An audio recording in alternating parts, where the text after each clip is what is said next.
the human qualities. You know, everybody longs for them, don't they?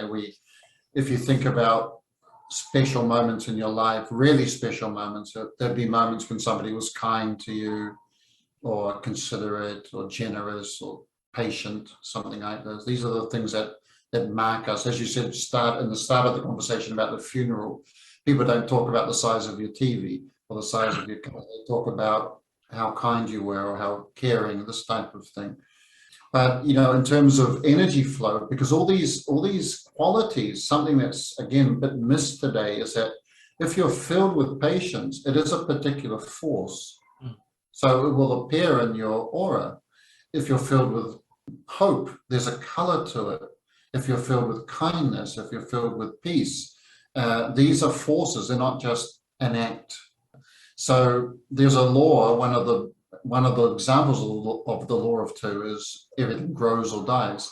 So unless a person decides, I want to grow my patience, I want to grow my peace, I want to grow my understanding, I want to grow my ability to listen, I want to get better at listening.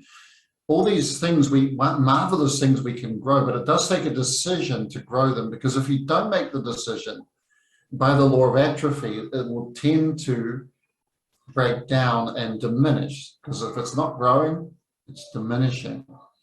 So, you know, I think it is important for oneself, at least, to want to grow the ability to listen, the quality of speech, quality of understanding in terms of flow of energy and what you bring to an energy exchange, but also to be aware of some of the more subtle problems in energy flow and quality flow in relationships that are normally not seen. And one of them we know from studies that we've both done is being familiar with a person. There's a kind of familiarity that's good. You know, you kind of know the person, how you're doing. There's a sort of natural familiarity, but it's that excess of taking things for granted that people did with you in your story of people asking too much of you. Yes. You know, they started just expecting it and not appreciating. And this is the balancing factor to it, is respect and appreciation. And it's an important one, because it can slip into long-term relationships so easily.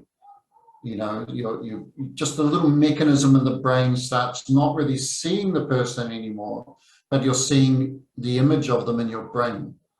You're not actually connected. And when that happens, the energy flow stops, because you're not actually dealing with this living, pulsing light being anymore. You are just saying, hi, you know, whatever the name is, and you're seeing a kind of image of them in your head. And when you're talking, you're just firing out in their general direction. But if you remember that to appreciate, to respect, that this is a life that's already different from the person you said goodbye to last time, then something in you activates, and you're kind of checking them out, and you're open to them, and you're seeing what's going on now. And it's such a nice, wonderful, special thing to do. And if somebody looks at you that way, you know that you are being seen. Somebody is actually seeing your life that day in that moment. And it's getting more and more rare, because this tendency to try to wrap up a person in a few sentences and put them in a box in your head, it's very strong. I think we got it from game shows. They go, what's your name? Margaret. Where do you live, Margaret? You know, Charleston. What do you do, Margaret? Oh, I'm a housewife. Okay, now let's get on with the game. It's like, we've got Margaret in a box, and we don't want to be in boxes. It's okay as a reference point, but we want to expand. And so again, grow or die. If you want the other person to grow, if you want the other person to expand, they will feel this influence, and there's a freedom that comes with that. And you can start avoiding this taking for granted, not really appreciating, because sooner or later, if you feel a person doesn't appreciate you, you will back away. It's guaranteed. So, but these things more and more, they need to be kind of consciously decided upon, because they're not passed down that naturally. We don't get it from our grandmother. You know, we used to enjoy the wisdom of the elders, the the wisdom of the elders of the tribe would pass these things on. Make sure you thank the trees and thank the sun and thank the earth, what you received today. These kind of messages we're not getting anymore. So it does take a personal effort to break through the kind of grey familiarity that seems to be soaking everything. Yeah, and that's, these psychological studies about what impacts humans the most, or what they long for the most. And I think number one was to not be alone. And the second one was to be understood and appreciated. So never mind about the big house and all the money, that came later down the list. Because you can have a big house and lots of money and be lonely and unappreciated. And there's such lovely clues throughout history where people were more connected to natural things, because I think it's in the North American Indians or other cultures where there's that moment of two people greeting, or they're having an exchange and they go, I see you.